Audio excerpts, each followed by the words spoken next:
لله رب العالمين نحمده ونستعينه ونؤمن به ونتوكل عليه ونعوذ بالله من شرور أنفسنا ومن سيئات أعمالنا من يهد الله فلا مضل له ومن يضلل فلا هادي له وأشهد أن لا إله إلا الله وحده لا شريك له وأشهد أن محمدا عبده ورسوله اللهم صل على محمد وعلى آل محمد كما صليت على إبراهيم وعلى آل إبراهيم وبارك على محمد وعلى آل محمد كما باركت على إبراهيم وعلى آل إبراهيم إنك حميد مجيد أما بعد فإن خير الحديث كتاب الله وخير الهدي هدي محمد صلى الله عليه وسلم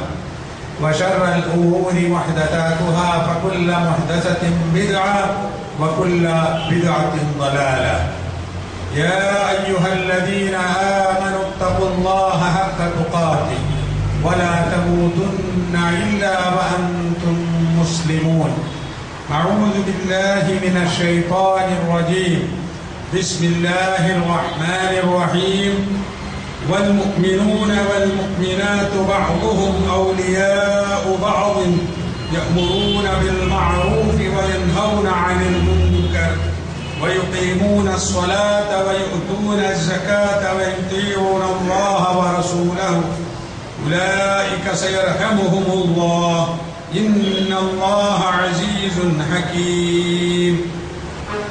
ബഹുമാന്യരായ സത്യവിശ്വാസികൾ, അല്ലാഹുവിന്റെ കൽപ്പനകൾ സൂക്ഷിച്ചുകൊണ്ട് തഖ്വയുള്ളവരായി ജീവിക്കുവാൻ പരിശ്രമിക്കണമെന്ന് എന്നോടെന്ന പോലെ നിങ്ങളോട് ഉപദേശിക്കുകയാണ്. അല്ലാഹുവിന്റെ ദീനിന്റെ മഹത്വവും അതിൻ്റെ കാലിക പ്രസക്തിയും അത് കൊണ്ട് മനുഷ്യനുണ്ടാവുന്ന നേട്ടങ്ങളുമാണ് കഴിഞ്ഞ 2-3 ആഴ്ചകളിലായി നാം വിശദീകരിച്ചു വരുന്നത്.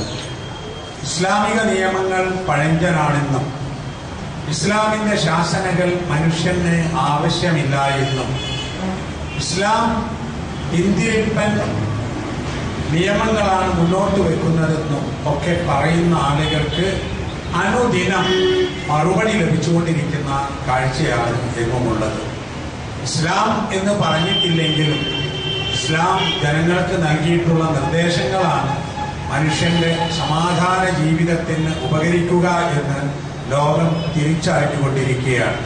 സ്ത്രീകളാണെങ്കിലും പുരുഷന്മാരാണെങ്കിലും മുതിർന്നവരാണെങ്കിലും കുട്ടികളാണെങ്കിലും ഏത് പ്രദേശത്തുള്ളവരാണെങ്കിലും അള്ളാഹു നൽകിയ നിയമങ്ങൾ അവർക്ക് സുരക്ഷിതത്വവും സമാധാനവും സന്തോഷവും നൽകും എന്ന് നമുക്ക് അനുദിനം സംഭവിച്ചുകൊണ്ടിരിക്കുന്ന സംഭവ വികാസങ്ങളിലൂടെ നമുക്ക് മനസ്സിലാക്കാൻ സാധിക്കും. ഒരു സമൂഹം എന്ന നിലയിൽ മുസ്ലിം സമൂഹത്തിൻ്റെ ഒരു ബാധ്യത ഈ ലോകത്തുള്ള മുഴുവൻ മനുഷ്യ സമൂഹത്തെയും നന്മയിലേക്ക് എത്തിക്കുവാൻ പരിശ്രമിക്കുക എന്നതാണ്. ആദ്യമായി മുഅ്മിനീങ്ങൾ തമ്മിൽ അതിനുള്ള ഒരു സൗഹൃദം ഉണ്ടാകണം. പിന്നീട് ഈ ലോകത്തുള്ള എല്ലാ മനുഷ്യരോടും ആ നിലയിൽ നന്മയിലേക്ക് അവർ എത്തിക്കുവാനുള്ള പരിശ്രമങ്ങളും ഉണ്ടാകണം. സൂറത്തു തൗബയിൽ അല്ലാഹു സുബ്ഹാനഹു വ തആല നമ്മെ ഉണർത്തുന്ന ഒരു കാര്യം സൂറത്തു തൗബയിലെ 71-ാമത്തെ ആയത്ത് വൽമുഅ്മിനൂന വൽമുഅ്മിനാതു ബഅ്ദുഹും ഔലിയാഉ ബഅദ്. സത്യവിശ്വാസികളായ പുരുഷന്മാരും സത്യവിശ്വാസിനികളായ സ്ത്രീകളും അവർ അന്യോന്യം സഹായികളും മിത്രങ്ങളുമാണ്. സത്യവിശ്വാസികൾ പരസ്പരം സഹായിക്കേണ്ടതാണ്. സത്യവിശ്വാസികൾ പരസ്പരം സഹായികളാണ്. അന്യോന്യം വേണ്ട ഒത്താശകൾ ചെയ്ത് ജീവിച്ചു പോരേണ്ടവരാണ് എന്ന്. അത് പുരുഷന്മാർ തമ്മിലും സ്ത്രീകൾ തമ്മിലും ഈമാനിന്റെ പേരിലുള്ള അത്തരത്തിലുള്ള ഒരു ബന്ധമുണ്ട് എന്നർത്ഥം. എന്നിട്ട് പറയുന്നു അവർ ചെയ്യേണ്ട പണിയെന്താണ്? يأمرون بالمعروف وينهون عن المنكر. يأمرون بالمعروف. മഅറൂഫ് ആയ കാര്യങ്ങളെ അവർ കൽപ്പിക്കുന്നു, മുൻകറായ കാര്യങ്ങളെ അവർ നിരോധിക്കുന്നു. നിരോധിക്കുകയും ചെയ്യുന്നു. മഅറൂഫ് എന്ന് പറയുന്നത് മാന്യമായ നല്ലതായ കാര്യങ്ങളാണ്. നല്ല നല്ല കാര്യങ്ങളെ പരസ്പരം പറഞ്ഞു കൊടുക്കുന്ന ആളുകൾ, അവരാ സത്യവിശ്വാസികൾ. ഒരു സത്യവിശ്വാസി തന്റെ സഹോദരനായ മറ്റൊരു സത്യവിശ്വാസിയോടുള്ള സ്നേഹം കൊണ്ടാണ്, കാരുണ്യം കൊണ്ടാണ്, ഇഷ്ടം കൊണ്ടാണ് അയാളിൽ നിന്ന് വന്നു പോകുന്ന ഒരു മുൻകറിനെ തടയുന്നതും അയാളിൽ മഅറൂഫായ കാര്യങ്ങൾ ഉണ്ടാകാൻ വേണ്ടി കൽപ്പിക്കുന്നതും. ഇത് ഇഷ്ടത്തിന്റെയും സ്നേഹത്തിന്റെയും ബഹുമാനത്തിന്റെയും ഫലമായി ഉണ്ടാവേണ്ടതുമാണ്. സത്യവിശ്വാസികൾ തമ്മിൽ അത്തരത്തിലുള്ള മൈത്രി ബന്ധവും സ്നേഹവും ഉണ്ടാകണം എന്ന് ഖുർആൻ കൽപ്പിച്ചതാണ്. മാത്രവുമല്ല, ഇന്നമൽ മുഅ്മിനൂന ഇഖ്വ, സത്യവിശ്വാസികൾ സഹോദരങ്ങളാകുന്നു എന്ന് ഖുർആൻ പഠിപ്പിക്കുന്നുമുണ്ട്. നല്ല കാര്യങ്ങൾ പരസ്പരം ഉപദേശിക്കുക, ചീത്ത കാര്യങ്ങളിൽ നിന്ന് വിട്ടുനിൽക്കാൻ വേണ്ടി അത് ജനങ്ങളെ നിരോധിക്കുക എന്നത് മനുഷ്യരോട് തന്നെയും ചെയ്യാനുള്ള ഒരു ബാധ്യതയായി ഖുർആൻ പറയുന്നുണ്ട്. സൂറത്ത് ആലു ഇമ്രാനിൽ ഇക്കാര്യം അല്ലാഹു ഇങ്ങനെ വിവരിക്കുന്നു: വൽതകും മിൻകും ഉമ്മത്തുൻ യദ്ഊന ഇലൽ ഖൈരി വയഅ്മുറൂന ബിൽ മഅറൂഫി വയൻഹൗന അനിൽ മുൻകർ വഉലൈക ഹുമുൽ മുഫ്ലിഹൂൻ. നിങ്ങളിൽ നിന്ന് ഒരു സംഘം ഉണ്ടാവണം. ആ സംഘം യദ്ഊന ഇലൽ ഖൈർ, നന്മയിലേക്ക് ക്ഷണിക്കുന്നവരായിരിക്കണം. ഖൈറായ കാര്യങ്ങളിലേക്ക് ക്ഷണിക്കുന്ന ആളുകൾ ഉണ്ടാവണം. വയഅ്മുറൂന ബിൽ മഅറൂഫ്, മഅറൂഫ് ആയ കാര്യങ്ങളെ അവർ കൽപ്പിക്കണം, നല്ല കാര്യങ്ങളെ കൽപ്പിക്കണം. വയൻഹൗന അനിൽ മുൻകർ, മുൻകറായ കാര്യങ്ങളെ അവർ വിരോധിക്കുകയും ചെയ്യണം. വഉലൈക ഹുമുൽ മുഫ്ലിഹൂൻ, അവർ തന്നെയാകുന്നു വിജയികൾ. അപ്പൊ വിജയം വരിക്കണമെങ്കിൽ ആവശ്യമായ കാര്യങ്ങളാണ് നല്ല കാര്യങ്ങളിലേക്ക് ആളുകളെ ക്ഷണിക്കുക, നല്ല കാര്യങ്ങളെ ആളുകൾക്ക് കൽപ്പിക്കുക, ചീത്ത കാര്യങ്ങളെ നിരോധിക്കുകയും ചെയ്യുക എന്നത് അല്ലാഹു നമുക്ക് നിയമമാക്കിയിട്ടുള്ള ഒരു കാര്യമാണ്.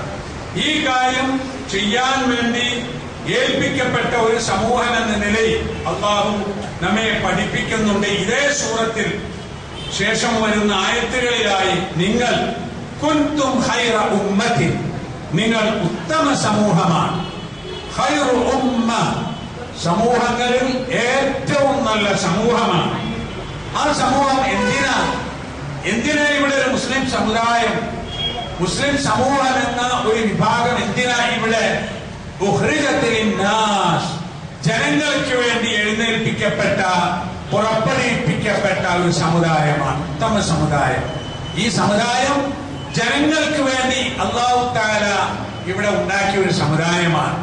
ജനങ്ങൾക്ക് വേണ്ടി, ജനങ്ങളുടെ നന്മയ്ക്ക് വേണ്ടി, ജനങ്ങളുടെ പുരോഗതിക്ക് വേണ്ടി, ജനങ്ങളുടെ സ്വസ്ഥതയ്ക്ക് വേണ്ടി, ജനങ്ങളുടെ വളർച്ചയ്ക്ക് വേണ്ടി, ജനങ്ങളുടെ എല്ലാ കാര്യങ്ങൾക്കും വേണ്ടി അല്ലാഹു തആല ഇവിടെ നിയോഗിച്ച ഒരു സമൂഹമാണ്. കുൻതും, നിങ്ങൾ ഖൈറ ഉമ്മത്തിൻ, ഉത്തമ സമൂഹമാണ്. നിങ്ങൾ ചെയ്യേണ്ട പണി എന്താ? തഅ്മുറൂന ബിൽ മഅറൂഫ്, നല്ല കാര്യങ്ങൾ കൽപ്പിക്കുക. വതൻഹൗന അനിൽ മുൻകർ, ചീത്ത കാര്യങ്ങൾ നിരോധിക്കുക. വതുഅ്മിനൂന ബില്ലാഹ്, നിങ്ങൾ അല്ലാഹുവിൽ വിശ്വസിക്കുകയും ചെയ്യുക. ഇതാണ് നിങ്ങൾ ചെയ്യേണ്ട പണി, നിങ്ങൾ ഉത്തമ സമൂഹമായി ജീവിക്കുവാൻ എന്ന് അല്ലാഹു നമ്മെ ബോധ്യപ്പെടുത്തുന്നുണ്ട്. അപ്പൊ ഇവിടെയൊക്കെ നമുക്ക് കാണാവുന്നത് അല്ലാഹു വിശ്വസിക്കുക, നന്മയിലേക്ക് ക്ഷണിക്കുക, നല്ല കാര്യങ്ങൾ കൽപ്പിക്കുക, ചീത്ത കാര്യങ്ങളിൽ നിന്ന് വിരോധിക്കുകയും ചെയ്യുക. യുഅ്മിനൂന ബില്ലാഹി വൽ യൗമിൽ ആഖിർ, അല്ലാഹുവിലും അന്ത്യദിനത്തിലും വിശ്വസിക്കുക. വയഅ്മുറൂന ബിൽ മഅറൂഫി വയൻഹൗന അനിൽ മുൻകർ, നല്ല കാര്യങ്ങൾ കൽപ്പിക്കുകയും ചീത്ത കാര്യങ്ങൾ നിരോധിക്കുകയും ചെയ്യുക. വയുസാരിഊന ഫിൽ ഖൈറാത്ത്, ഖൈറാത്തുകൾ, നല്ല നല്ല കാര്യങ്ങൾ, അതിലേക്ക് മത്സരിക്കുക. വഉലൈക മിനസ് സ്വാലിഹീൻ, അവരാണ് സ്വാലിഹീങ്ങളിൽപ്പെട്ട ആളുകൾ. ഇവിടെയും നല്ല കാര്യം കൽപ്പിക്കുക, ചീത്ത കാര്യങ്ങൾ വിരോധിക്കുകയും ചെയ്യുക എന്ന് പറയുന്നു. ഖുർആനിൽ പലയിടങ്ങളിലും നമ്മുടെ ഒരു അടയാളമായി, ഒരു മുഖമുദ്രയായി, ബാധ്യതയായി എണ്ണിപ്പറഞ്ഞ കാര്യമാണ് നല്ല കാര്യം കൽപ്പിക്കുക, ചീത്ത കാര്യങ്ങളെ വിരോധിക്കുകയും ചെയ്യുക എന്ന്. ഇതെത്രത്തോളം സാധിക്കും, എത്രത്തോളം ചെയ്യണം? നബി തിരുമേനി സ്വല്ലല്ലാഹു അലൈഹി വസല്ലം പറഞ്ഞതായി ഇമാം മുസ്ലിമും ഇമാം അഹ്മദും ഉദ്ധരിച്ചിട്ടുള്ള ഒരു ഹദീസുണ്ട്. ആ ഹദീസിൽ പറയുന്നത്, മൻ റആ മിൻകുമുൽ മുൻകറ, നിങ്ങളിൽ ഒരാൾ ഒരു മുൻകറായ മോശമായ ഒരു കാര്യം കണ്ടാൽ ഫൽയുഗയ്യിറുഹു ബിയദിഹി, അവന്റെ കൈകൊണ്ട് അതിനെ മാറ്റണം. ആ മുൻകറിനെ മാറ്റണം. മാറ്റാന്ന് പറയുമ്പോൾ മുൻകർ പോയി നല്ലത് അവിടെ വേണം. ആ ഹദീസ് ഇമാം ഇബ്നു മാജ റിപ്പോർട്ട് ചെയ്തപ്പോൾ ഇമാം മുസ്ലിമിന്റെയും അഹമ്മദിന്റെയും റിപ്പോർട്ടിൽ ഇല്ലാത്ത ഒരു വചനമുണ്ട്. അതിങ്ങനെയാണ്, അവന്റെ കൈകൊണ്ട് തടയാൻ കഴിയുന്നവനാണെങ്കിൽ സ്വന്തം കൈകൊണ്ട് തടയട്ടെ. എല്ലാവർക്കും തിന്മകളെ കൈകൊണ്ട് തടയാൻ, ശക്തി കൊണ്ട് തടയാൻ, അധികാരം കൊണ്ട് തടയാൻ കഴിയില്ലല്ലോ. അവ ആർക്കാണ് തന്റെ കൈകൊണ്ട്, തന്റെ ശക്തി കൊണ്ട്, തന്റെ അധികാരം കൊണ്ട് ആ തിന്മയെ തടയാൻ കഴിയുന്നത്? അവൻ അങ്ങനെ തന്നെ തടയണം. അവന് അത് കഴിയില്ലെങ്കിൽ, കൈകൊണ്ട് തടയാൻ, അധികാരം കൊണ്ട് തടയാൻ, ശക്തി കൊണ്ട് തടയാൻ കഴിയില്ലെങ്കിൽ നാവ് കൊണ്ട് അവൻ അത് മാറ്റണം. ഇത് മാറ്റണം, തടയാന്നുള്ളതല്ല, മാറ്റുക എന്നതാണ്, തടയണം.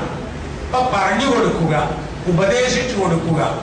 ഉപദേശങ്ങൾക്കുമുണ്ട് ഒരു കാര്യം, എന്താ?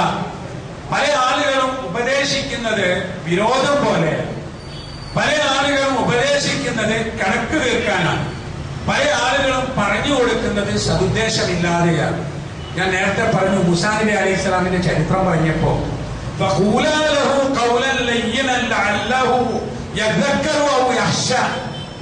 ഫിറഔനിന്റെ അടുത്ത് പോയി മൂസാ നബി അലൈഹി സ്വലാമും ഹാറൂൻ നബി അലൈഹി സ്വലാമും എന്ത് ചെയ്യണം, എങ്ങനെ പറയണം? മൃദുലമായ വാക്ക് പറയണം, എന്നാൽ അവൻ ഭയപ്പെടുകയും അല്ലാഹുവിനെ ഓർക്കുകയും ചെയ്തേക്കാമെന്ന്.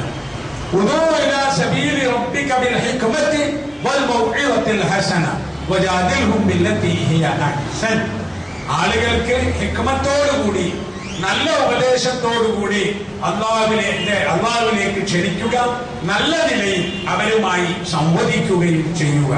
അപ്പൊ ഉപദേശം ഗുണപ്രദമാകാൻ സതുദ്ദേശത്തോടുകൂടിയും മനുഷ്യരിൽ നിന്ന് തിന്മകൾ മാറണമെന്ന ആഗ്രഹത്തോടു കൂടിയുമാണ് ഒരാൾ നാവ് കൊണ്ട് കൽപ്പിക്കുന്നത് എന്ന് നമ്മൾ മനസ്സിലാക്കണം. അത് എത്രത്തോളം പറയണം, എങ്ങനെ പറയണം, എപ്പോൾ പറയണം, നേരിട്ട് പറയണമോ, വേറെ ഒരാളെ കൊണ്ട് പറയിപ്പിക്കണമോ, പബ്ലിക്കായിട്ട് പറയണമോ, വിഷയം പറയണമോ, വ്യക്തിയെ ചെന്ന് കണ്ടു പറയണമോ, ഇതൊക്കെ ഏതാണ് കൂടുതൽ ഫലപ്രദമാവുക എന്ന് നോക്കി നമ്മൾ ചെയ്യേണ്ട സംഗതികളാണ്.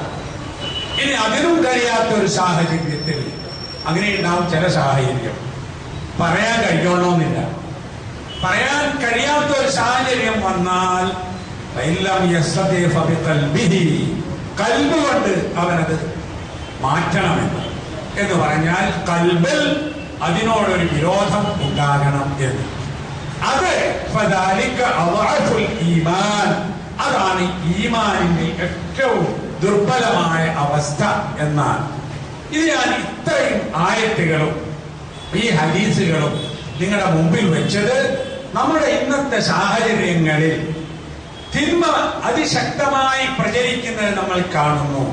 നന്മയുടെ പ്രകാശം കെട്ടുകൊണ്ടേയിരിക്കുന്നു. ഇവിടെ നന്മയുടെ പ്രകാശം എത്തിക്കേണ്ട ആളുകൾ തിന്മയോട് രാജിയായി തീരുന്ന അവസ്ഥയുണ്ടാകുന്നു. പലപ്പോഴും അങ്ങനെയാണല്ലോ എല്ലാവരും, ഞാനൊരാൾ മാത്രം എന്ത് ചെയ്യാനാ എന്നൊരു ന്യായം നമുക്കുണ്ടാകും. എനിക്ക് ആഗ്രഹമുണ്ട്, പക്ഷെ ഞാനൊരാൾ വിചാരിച്ചിട്ട് എന്ത് എന്ന ന്യായമുണ്ടാകും. എനിക്ക് ആഗ്രഹമുണ്ടെങ്കിലും എന്റെ ഭാര്യയും കുട്ടികളും അല്ലെ എന്റെ ഭർത്താവും മറ്റുള്ളവരും സമ്മതിക്കുന്നില്ല എന്നതും ചിലപ്പോൾ ന്യായമായി പറയാനുണ്ടാകും. നിങ്ങൾ ഓരോരുത്തരും ഒന്നുകിൽ കൈകൊണ്ട് തിന്മയെ മാറ്റാൻ കഴിയുന്നവരാണ്, അല്ലെങ്കിൽ നാവ് കൊണ്ട് തിന്മയെ മാറ്റാൻ, തിന്മക്കെതിരെ പറയാൻ കഴിയുന്നവരാണ്. ഒന്നുമില്ലെങ്കിൽ ഈമാനിന്റെ ഏറ്റവും ദുർബലമായ സംഗതി ഉണ്ടല്ലോ, കൽബിൽ അതിനോടൊരു വെറുപ്പെങ്കിലും പ്രകടിപ്പിക്കാൻ കഴിയുക എന്നത്, അത് കഴിയുന്നവരാണല്ലോ. ഇപ്പൊ ഉണ്ടാകുന്ന പ്രശ്നം എന്താണെന്ന് വെച്ചാൽ എല്ലാം പ്രശ്നമാണ്, അങ്ങനെ പറഞ്ഞുകൂടാ. ഇങ്ങനെ തടഞ്ഞുകൂടാ, അതിനോട് വെറുപ്പ് പ്രകടിപ്പിച്ചുകൂടാ. മദ്യപിക്കരുത് എന്ന് മാത്രമല്ല, മദ്യം വിളമ്പുന്ന സദസ്സിലിരിക്കരുത് എന്ന് നബി സല്ലല്ലാഹു അലൈഹി വസല്ലം പറഞ്ഞു. മദ്യപിക്കരുത് എന്ന് മാത്രമല്ല ഇസ്ലാമിൽ നിയമം, മദ്യം വിളമ്പുന്ന സദസ്സിൽ ഇരിക്കാൻ പാടില്ല എന്നാണ്. അള്ളാഹുവിനെയും റസൂലിനെയും പരിഹസിക്കരുത് എന്ന് മാത്രമല്ല, അള്ളാഹുവിനെയും റസൂലിനെയും പരിഹസിക്കുന്നവരുടെ കൂടെ ഇരിക്കരുത് എന്നുണ്ട്. ഈ പറഞ്ഞതിന്റെ അർത്ഥം മെല്ലെ മെല്ലെ മെല്ലെ നമ്മൾ തിന്മയിലേക്ക് ചേർത്ത് പോകും എന്നതാണ്. അപ്പൊ നമുക്കൊരു തീരുമാനമുണ്ടാകണം. ഞാൻ മുസ്ലിം ആയതുകൊണ്ട് ഞാനിതിനില്ല, എനിക്കിത് വയ്യ, ഞാനിത് സമ്മതിക്കില്ല, എനിക്കിതിനോട് ഇഷ്ടമല്ല. അങ്ങനെ ഒരു തീരുമാനം ഉണ്ടാവണം. മുസ്ലിം സമൂഹത്തിൽ അങ്ങനെ ചില ശക്തമായ തീരുമാനങ്ങൾ ഉണ്ടായിരുന്നു മുമ്പൊക്കെ. നമ്മുടെ കുടുംബത്തിൽ, നമ്മുടെ കുഞ്ഞുങ്ങളിൽ, നമ്മുടെ ബന്ധങ്ങളിൽ അനിഷ്ടകരമായ കാര്യങ്ങൾ ഉണ്ടായാൽ, അല്ലാഹുവും റസൂലും വിരോധിച്ച സംഗതികൾ ഉണ്ടായാൽ അതിനെതിരെയുള്ള ശക്തമായ നിലപാടുകൾ ഉണ്ടായിരുന്നു. ഇന്നിപ്പോൾ നിർബന്ധിത സാഹചര്യത്തിന്റെ പേരിൽ നമ്മളൊക്കെ തന്നെ അഡ്ജസ്റ്റ് ചെയ്യേണ്ട കാര്യം ഉണ്ടാവുകയാണ്.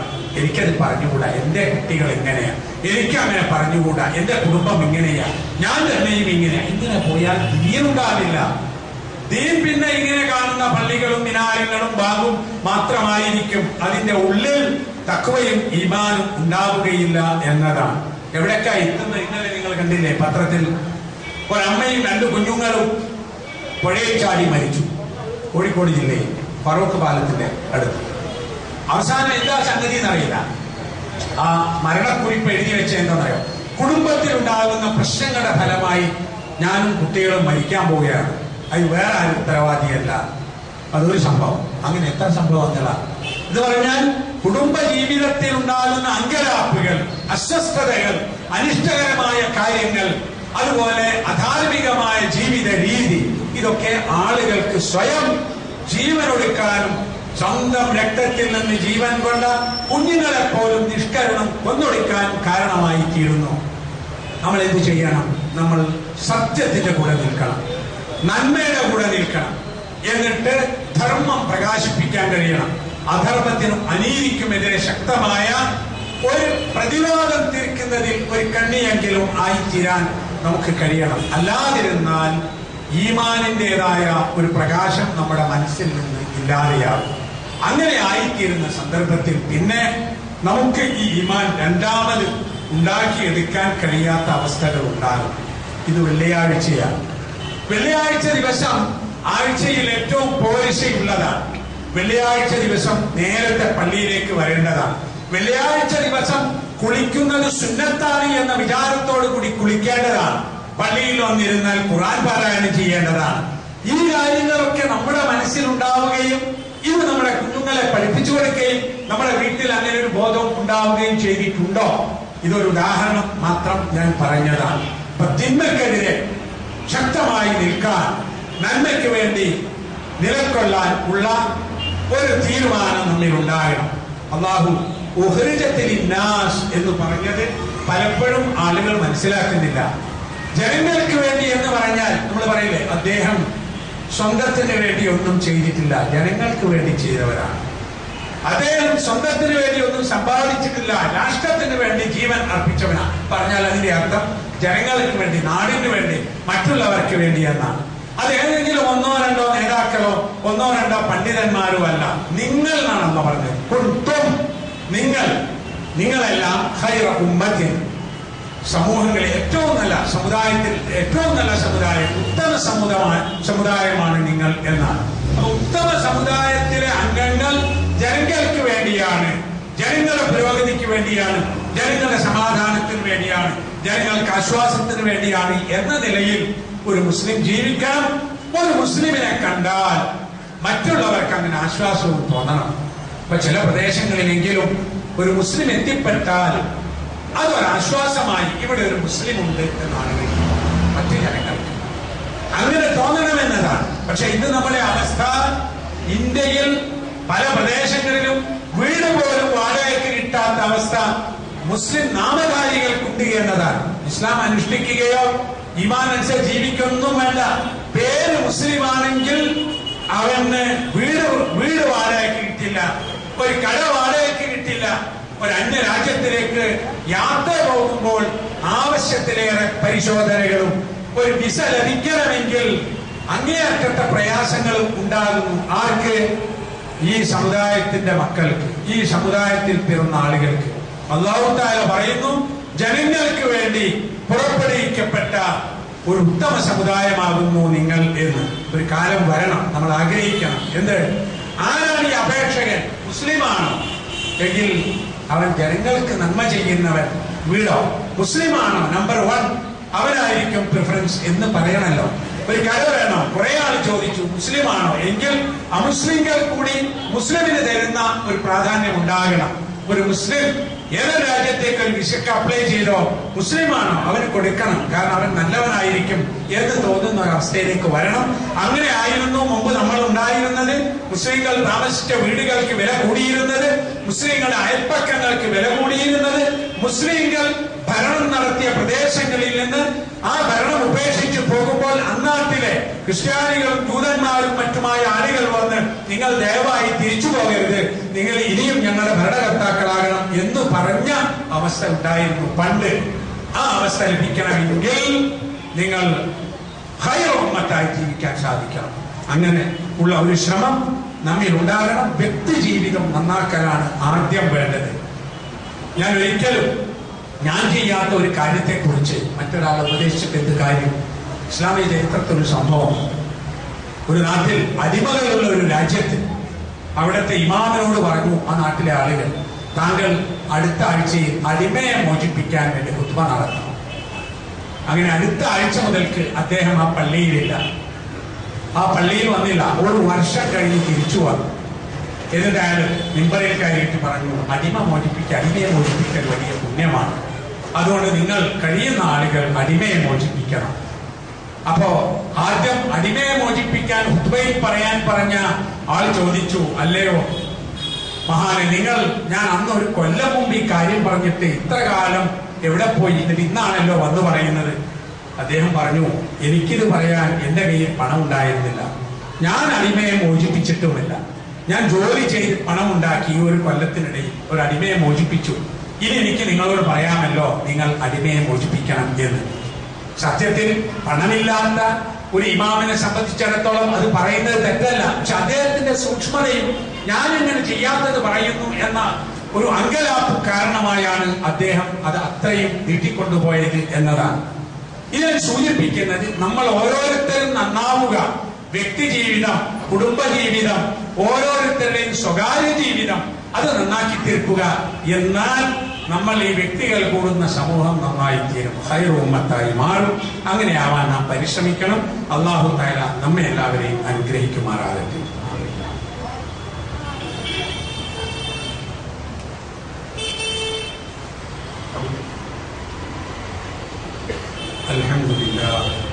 അൽഹംദുലില്ലാഹി റബ്ബിൽ ആലമീൻ വൽആഖിബത്തു ലിൽ മുത്തഖീൻ വസല്ലല്ലാഹു അലാ റസൂലിഹിൽ അമീൻ വഅലാ ആലിഹി വസഹ്ബിഹി അജ്മഈൻ. ഇത്തഖുല്ലാഹ ഇബാദല്ലാഹ്. അല്ലാഹു സുബ്ഹാനഹു വ തആല കൽപ്പിച്ച പ്രകാരം തഖ്വയോടുകൂടി ജീവിക്കുവാൻ പരിശ്രമിക്കണമെന്ന് വീണ്ടും ഉണർത്തുകയാണ്. അല്ലാഹു നമ്മെ എല്ലാവരെയും അനുഗ്രഹിക്കുമാറാകട്ടെ. നബി തിരുമേനി സല്ലല്ലാഹു അലൈഹി വസല്ലമയുടെ ഗുണങ്ങളും പ്രത്യേകതകളും എന്നീ പറയുന്ന കൂട്ടത്തിൽ അല്ലാഹു പറയുന്നു, അല്ലദീന യത്തബിഊന റസൂലൽ ഉമ്മി റസൂലൻ നബിയ്യൽ ഉമ്മി അല്ലദീ യജിദൂനഹു മക്തൂബൻ ഇൻദഹും ഫിത് തൗറാത്തി വൽ ഇൻജീൽ. നല്ല ആളുകളെ കുറിച്ച്, മുഅ്മിനീങ്ങളെ കുറിച്ച് പറയാം. അവര് ഉമ്മിയായ, നിരക്ഷരനായ നബിയായ ആ റസൂലിനെ പിൻപറ്റുന്നവരാണ്. ആ നബിയെ പറ്റി അവരുടെ കയ്യിലുള്ള തൗറാത്തിലും ഇൻജീലിലും എഴുതപ്പെട്ടിട്ടുണ്ട്. നബി എന്ത് ചെയ്യുന്നു? യഅ്മുറുഹും ബിൽ മഅറൂഫ്, നല്ല കാര്യങ്ങൾ കൽപ്പിക്കുന്നു അവർക്ക്. വയൻഹാഹും അനിൽ മുൻകർ, അവരോട് ചീത്ത കാര്യങ്ങളെ വിരോധിക്കുകയും ചെയ്യുന്നു. വയുഹില്ലു ലഹുമുത് ത്വയ്യിബാത്ത്, അവർക്ക് നല്ല കാര്യങ്ങൾ ഹലാലാക്കി കൊടുക്കുന്നു. വയുഹർരിമു അലൈഹിമുൽ ഖബായിസ്, മ്ലേച്ഛമായ കാര്യങ്ങൾ ഹറാമാക്കുന്നു. വയദഉ അൻഹും ഇസ്റഹും അവരുടെ ഭാരങ്ങൾ ഇറക്കി വെക്കുന്നു. വൽ അഗ്ലാൽ അല്ലതി കാനത് അലൈഹിം അവരിലുള്ള ചങ്ങലകൾ ഇറക്കി വെക്കുകയും ചെയ്യുന്നു. فالذين آمنوا به وعزروه ونصروه واتبعوا النور الذي أنزل معه أولئك هم المفلحون. അതുകൊണ്ട് ആ പ്രവാചകനിൽ വിശ്വസിക്കുകയും അദ്ദേഹത്തെ ശക്തിപ്പെടുത്തുകയും അദ്ദേഹത്തെ സഹായിക്കുകയും അദ്ദേഹത്തിലേക്ക് ഇറക്കപ്പെട്ടിട്ടുള്ള പ്രകാശം പിൻപറ്റുകയും ചെയ്ത ആളുകൾ അവരാണ് വിജയികൾ. ഇവിടെ നല്ലത് കൽപ്പിക്കുക, തിന്മ വിരോധിക്കുക, നല്ല കാര്യങ്ങൾ ഹലാലാക്കി കൊടുക്കുക, മ്ലേച്ഛമായത് ഹറാമാക്കുക, ഇതൊക്കെ ഉപദേശങ്ങളാണ്, കൽപ്പനങ്ങളാണ്, സംസാരങ്ങളാണ്. ഇവിടെ നിന്നില്ല നബിയുടെ പണി. നബി തിരുമേനിയുടെ പണി വയദഉ അൻഹും ഇസ്റഹും അവരുടെ ഭാരം ഇറക്കി വെക്കുന്നു എന്നാണ്. ഇപ്പോ ഉഖ്രിജത്തിൽ ഇന്നാസ് പറഞ്ഞില്ലേ, ജനങ്ങൾക്ക് വേണ്ടി എഴുന്നേൽപ്പിക്കപ്പെട്ട സമുദായം. ആ സമുദായത്തിന്റെ മാതൃകാ പുരുഷനായ പ്രവാചകന്റെ പണി ഭാരം ഇറക്കി വെക്കുക. വ്യക്തികളും സമൂഹവും ഒരുപാട് ഭാരങ്ങളുമായി ജീവിക്കുന്നു. അവരിൽ ഉള്ള അവരെ ബന്ധിച്ചിട്ടുള്ള ചങ്ങലകൾ, പാരതന്ത്ര്യം അത് മാറ്റുക. ചങ്ങലകളിൽ നിന്ന് മനുഷ്യരെ മോചിപ്പിക്കുക, ഭാരം ഇറക്കി വെക്കുക, സമാധാനത്തിൽ എളുപ്പത്തിൽ ജീവിക്കുവാൻ സൗകര്യം ചെയ്തു കൊടുക്കുക. നിങ്ങൾ നോക്കൂ, എവിടെയെല്ലാം സമൂഹങ്ങൾ, സമുദായങ്ങൾ ഭാരം ഉണ്ടാക്കിയോ ആ ഭാരം ഇസ്ലാം ഇറക്കി വെച്ചിട്ടുണ്ട്. മനുഷ്യന് ചെയ്യാൻ കഴിയാത്ത കഠിനമായ ഒരു ആരാധന ഇസ്ലാമിനില്ലല്ലോ. മനുഷ്യ പ്രകൃതിക്ക് ചേരാത്ത ഒരു നിയമം ഇസ്ലാമിനില്ലല്ലോ. ഇപ്പൊ ഇസ്ലാമിന്റെ നിയമങ്ങൾ, ആരാധനകൾ, അനുഷ്ഠാനങ്ങൾ, സമ്പ്രദായങ്ങൾ, ഇടപാടുകൾ എല്ലാം നോക്കിയാൽ അറിയാം ഭാരമില്ല. 5 നേരം നമസ്കരിക്കണം, സുഖമില്ലെങ്കിൽ ഇരുന്ന് നമസ്കരിക്കാം, കഴിയില്ലെങ്കിൽ കിടന്ന് നമസ്കരിക്കാം, അതിനും കഴിയില്ലെങ്കിൽ മനസ്സിൽ ഓർക്കുകയെങ്കിലും ചെയ്യാം, അങ്ങനെ മതി. യാത്രയിലാണ്, രോഗിയാണ്, നോമ്പ് നിർബന്ധമാണ്, റമളാനിൽ കഴിയില്ലെങ്കിൽ പിന്നെ നോറ്റാൽ മതി, അല്ലെ? നമസ്കാരം ജമ്മാക്കാം, കസ്റാക്കാം, എന്തെല്ലാം ഇളവുകൾ ഇസ്ലാമിൽ ഉണ്ട്. അനിവാര്യമായി മനുഷ്യൻ, ഇപ്പൊ നോക്കൂ, മനുഷ്യന് അവിഹിതമായ ലൈംഗിക ബന്ധങ്ങൾ നിഷേധിച്ചു ഖുർആൻ. ഒരാൾ വിവാഹേതര ലൈംഗിക ബന്ധം നിഷിദ്ധമാണെന്ന് പറഞ്ഞു, സിന കുറ്റമാക്കി. എന്നാൽ അതേ ഖുർആൻ വിവാഹം പുണ്യമാക്കി. സമൂഹത്തിലെ അവിവാഹിതരെ വിവാഹിതരാക്കുക എന്നത് ഖുർആൻ സമൂഹത്തിന് ബാധ്യതയാക്കി. എല്ലാവർക്കും വിവാഹം ലഭിക്കാൻ എളുപ്പമാക്കി. ഇപ്പൊ നോക്കൂ, അതൊരു ഭാരമാണ് സ്ത്രീധനം, ഒരു ഭാരമാണ് ആർഭാടം. ഈ സ്ത്രീധനവും ആർഭാടവും കൊണ്ട് ഭാരമായി ആളുകൾക്ക് വിവാഹം ചെയ്യാൻ കഴിയാതെയായി. അതാരാണ് ഉത്തരവാദി? മനുഷ്യരാണ്. ആ ഭാരം ഇറക്കി വെക്കാൻ നമുക്കെന്ത് ചെയ്യാൻ കഴിയും? അല്ലാഹുവും റസൂലും കൽപ്പിച്ച വിധത്തിൽ വിവാഹം ചെയ്താൽ മതി. മഹർ കൊടുത്ത് വിവാഹം ചെയ്യാം. എന്താ ഉള്ളത്? അതാണ് മഹർ. ഒന്നുമില്ലാത്ത ഒരാളോട് ഖുർആൻ ഓതിക്കൊടുത്താൽ അതും മഹറാകുമെന്ന് നബി സല്ലല്ലാഹു അലൈഹി വസല്ലം പഠിപ്പിച്ചു കൊടുത്തില്ലേ? അപ്പൊ വിവാഹപ്രായമെത്തിയ എല്ലാ ആളുകൾക്കും വിവാഹം ചെയ്യുക എന്ന എളുപ്പമായ ഒരു രീതിയിൽ നിന്ന് നമ്മൾ പുറകോട്ട് പോയപ്പോൾ നമുക്ക് ഭാരമുണ്ടായി. ഇനി അത് ഇറക്കി വെക്കാനുള്ള വഴി നമ്മൾ അല്ലാഹുവിലേക്കും റസൂലിലേക്കും മടങ്ങുക എന്നുള്ളതാണ്. ചങ്ങലകളെ കുറിച്ച് പറഞ്ഞു. എന്താ ഈ ചങ്ങലകൾ?